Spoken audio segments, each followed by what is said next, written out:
Hello, welcome to BBC News. I'm Jane Hill.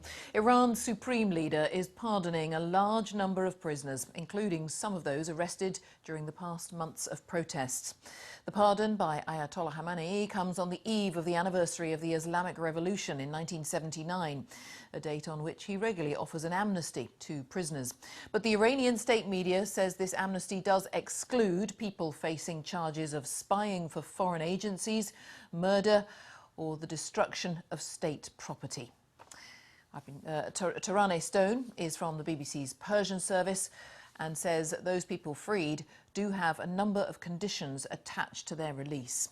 The Supreme Leader has agreed to pardon and commute sentences of tens of people who are in prison or they're waiting for sentences. The letter from the judiciary said that a considerable number of people who were arrested and imprisoned in relation to the recent protests are among these people. But there is a long list of conditions for these people to be pardoned. One of those conditions is that they shouldn't be linked to any spying activity, they shouldn't be facing any charges of corruption on earth or waging war against God. As you can see, these are quite ambiguous charges as well, and people have been charged with these accusations for setting fire on bins in the street or merely protesting. So these are quite ambiguous charges. They're also one of the conditions is that they have to these people have to show remorse, and also they have to provide a written promise that they will not participate in the protests or take similar actions again.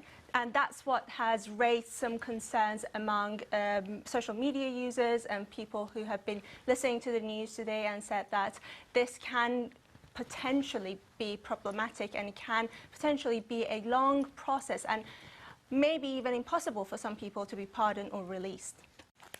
Well, I've also been talking about these pardons to Nina Navid, an Iran expert from Amnesty International. We do usually get pardons around around the anniversary of the revolutions, which is 22 Bahman, which will be on the 11th of February, and usually around Nowruz, New Year's as well. But it's rare for them to pardon those involved in political protests. So I think it's interesting that they've said that they will include those involved in the protest movement. But as your previous guest just said, there's this long list of conditions. The pardons do not extend to those who have received capital charges, so those who have already received death sentences, and one of the conditions is that you have to show remorse and apologize for your offences. So let's really see what comes out of these promises and if the government really will follow through with them. And so is this even announced for international consumption? I think it is, and I think the timing is very relevant, actually. So yesterday we had a major opposition figure in Iran, so Mir Hossein Mousavi, who was one of the leaders of the Green Reformist movement in Iran and a presidential candidate in 2009. He came out yesterday and said, do you know what? There's no chance of a viable alternative working within the current Islamic regime. He urged for fundamental change. He urged for a new constitution and a constitutional assembly based on the premise of woman, life, freedom. And that's huge for somebody who's the leader of the reformist movement to come out and say, look, it's just not possible to work within the current confines of the Islamic regime. I think that really reflects the sentiment, not just of the protesters, but of the national mood.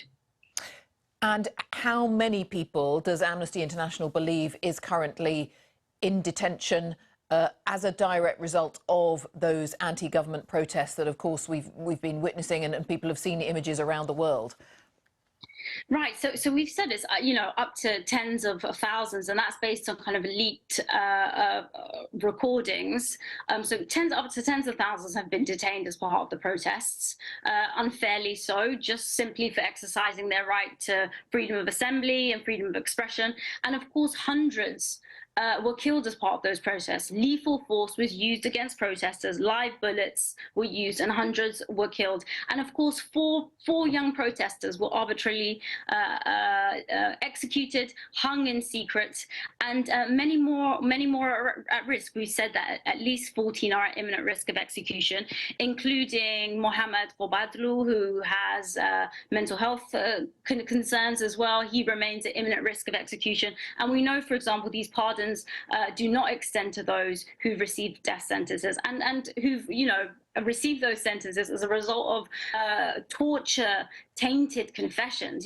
We've recorded that these individuals have been raped, have been tortured, have been flogged, and as a result have confessed for crimes which are not, of course, they've simply been involved in peaceful protest.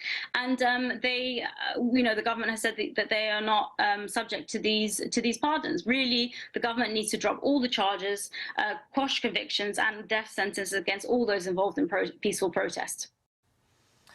The latest there from Amnesty International following those pardons there in Iran. Now, in the UK, the